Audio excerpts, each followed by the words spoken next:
Assalamualaikum warahmatullahi wabarakatuh.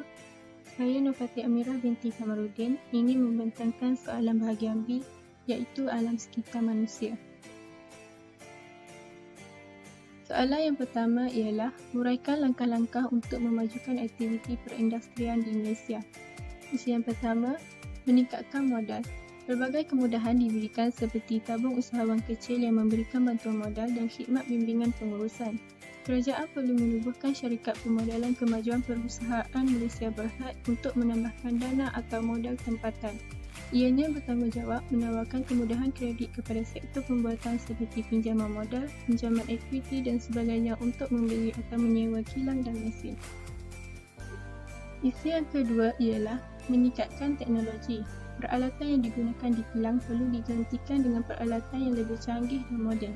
Ini bertujuan untuk menghasilkan inovasi-inovasi baru dan meningkatkan kualiti produk yang dikeluarkan bagi mengekalkan daya saing di pasaran antarabangsa. Contohnya, reka bentuk, sistem enjin dan sebagainya perlu dikemaskini dari semasa ke semasa. Seterusnya, meningkatkan kemudahan infrastruktur. Kemudahan jalan raya yang cekap dan sistematik, sistem telekomunikasi, bekalan air, tenaga elektrik dan sebagainya dibina untuk melancarkan program pembangunan sektor perindustrian negara.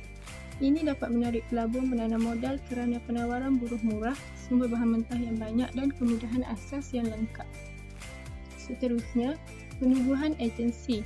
Menubuhkan agensi penyelaras seperti SME Corporation Malaysia, ini bertujuan untuk memacu program pembangunan aktiviti perusahaan dengan penyediaan infrastruktur, latihan dan akses pemasaran. Ini membolehkan industri berdaya tahan dan mampu bersaing di pasaran global. Seterusnya, meningkatkan pasaran. Meluaskan pasaran antarabangsa dengan menjalinkan hubungan yang erat bagi mewujudkan sistem pasaran yang adil, telus dan liberal seperti dalam AFTA dan APEC.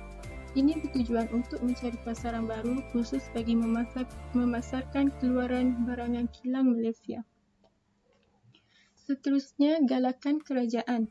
Kerajaan perlu mengubah plan induk perindustrian negara, memberikan taraf perintis dan menubuhkan zon perdagangan bebas yang mana ianya ditubuhkan melalui kaedah pemberian insentif dan kemudahan kredit serta prasarana jika pelabur melokasikan kilang mereka di kawasan yang ditetapkan. Contoh kawasan zon perdagangan bebas bayan lepas Pulau Pinang. Soalan yang kedua pula ialah jelaskan mengapa penyelerakan industri atau memindahkan aktiviti perindustrian ke kawasan luar bandar perlu dijalankan. Yang pertama, mengelakkan kesesakan dan tepu bina di bandar. Ruang bandar yang terhad akan meningkatkan nilai hartanah kerana ia tidak ekonomi untuk operasi kilang yang mementingkan keuntungan. Oleh sebab itu, ia perlu dibina di kawasan luar bandar. Seterusnya, menyebar peluang pekerjaan. Kilang yang dibina di kawasan luar bandar membolehkan penduduk setempat mendapat pekerjaan. Hal ini akan menjana pendapatan penduduk dan mereka dapat menampung kos sara hidup sendiri. Kesannya, masalah pengangguran tidak berlaku. Seterusnya, mengurangkan pencemaran. Ini kerana kadar pencemaran udara, air dan bunyi semakin serius di kawasan perindustrian, terutamanya kawasan perindustrian utama seperti Shah Alam dan Petaling Jaya.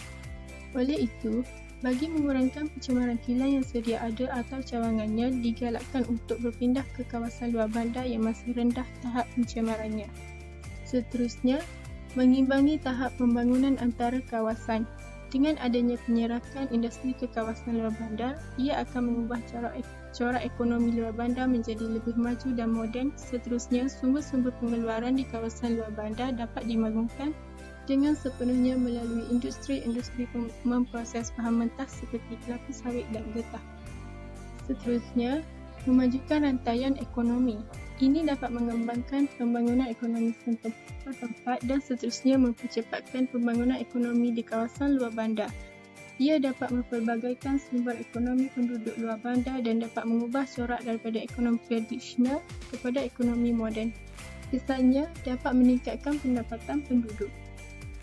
Seterusnya, mempercepatkan pembangunan kawasan. Mempercepatkan pembangunan sosial dan kemudahan-kemudahan asas di kawasan luar bandar seperti kemudahan jalan raya yang sistematik, air, sekolah, hospital dan sebagainya. Ini memandangkan Kegiatan industri memerlukan kemudahan yang lengkap untuk membawa masuk bahan mentah dan untuk memasarkan barangan kepada pengguna dan seterusnya. Kemudahan kepada pekerja-pekerjanya. Sekian sahaja daripada saya. Terima kasih.